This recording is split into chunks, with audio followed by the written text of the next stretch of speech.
எல்லாரும் ஜெயிக்கிறாங்களே, என்ன மட்டும் எதுக்கு ஆண்டவரே இப்படி அடிக்கடி தோற்று போக பண்றீங்க அப்படின்னு யாராவது கேக்குறீங்களா? நீங்க பயப்படாதீங்க.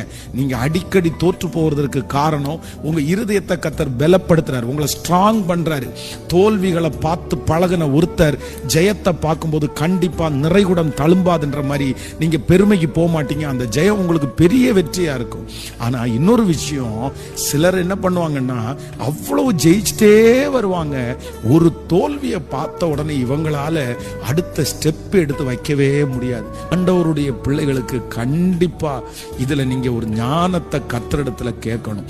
எந்த இடத்துல நீங்க தோற்று போனாலும் ஒண்ணு நினைச்சுக்குங்க, அதுல ஒரு நன்மை இருக்கும். நீங்க தோற்று போனீங்களா, நீங்க பயப்படாதீங்க.